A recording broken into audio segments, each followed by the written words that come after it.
Mohamed Salah looked to the ground and held up his hands, almost apologizing for the sheer beauty of his goals. Liverpool manager Juergen Klopp laughed to himself in incredulity. Roma's players, former teammates of Salah, were shell-shocked. Anfield rocked in jubilation. In the latest virtuoso performance of his stunning first season at Liverpool, Salah produced two world-class finishes in the first half, then set up further goals for Sadio and Roberto Firmino to help his team into a scarcely believable 5-goal lead in the Champions League semi-finals. Then he handed his old club a lifeline by leaving the pitch. After Salah was substituted in the 75th minute, Roma seized the initiative and scored two late goals to escape from Anfield with a 5-2 loss from the first leg on Tuesday.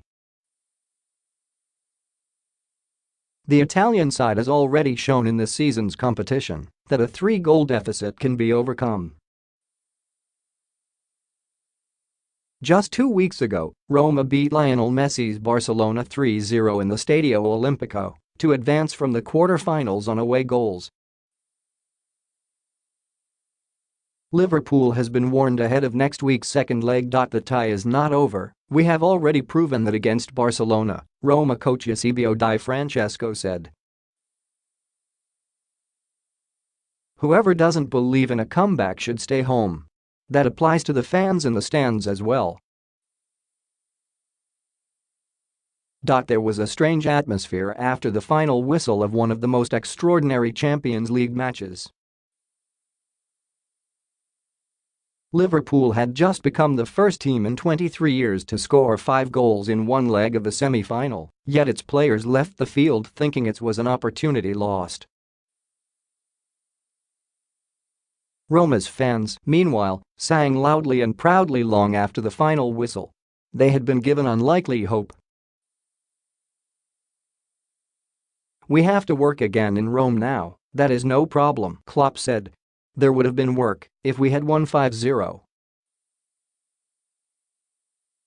It is still in Liverpool's hands, though.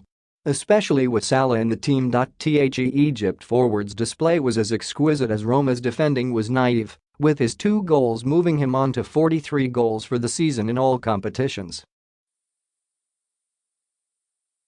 Salah won English soccer's Player of the Year award on Sunday, and, at this rate, the Ballon d'Or could be his next year.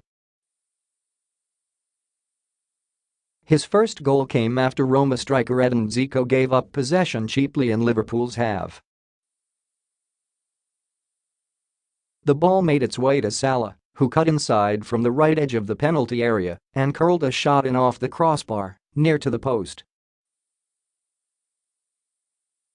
It couldn't have been placed any better. If that was a typical Salah finish from his first half of the season, his second goal was a replica of a couple of his more recent strikes.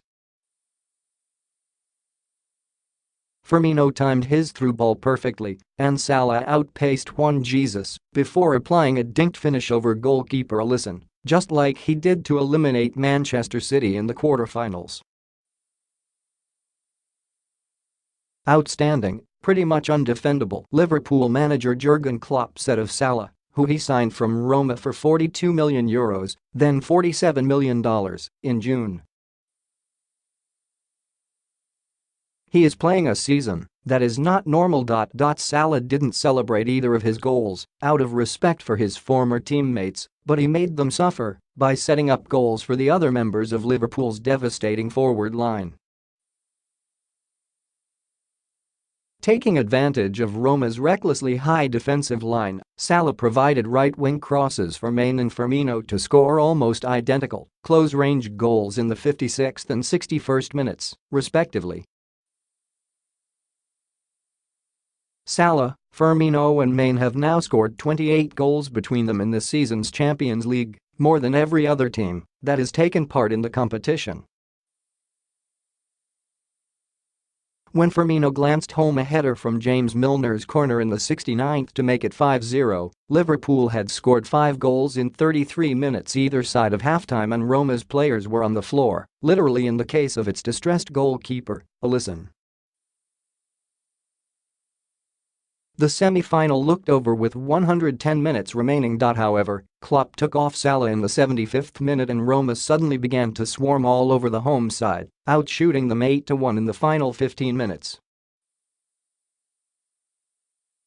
Two of them resulted in goals. Zico chested down a long pass to slot a low finish inside the near post in the 81st, and when Milner handled a shot from Raja Nainggolan, Diego Perotti converted the penalty in the 89th. "If anyone wants to say it is my mistake we conceded the 2 goals because I changed the striker, I have no problem with that," Klopp said. "We did not prepare our passes and Salah, was running all the time and it would not have helped us if he gets an injury." A 3-goal deficit will not scare Roma's players after what happened against Barcelona. Yet it is highly unlikely that Liverpool, the master of the counter-attack, will fail to score against a side that has to take chances going forward. "If any of my players think Roma doesn't have enough to come back, they will not play," Klopp said. Bayern Munich plays Real Madrid in the other semi-final, with the first leg in Germany on Wednesday.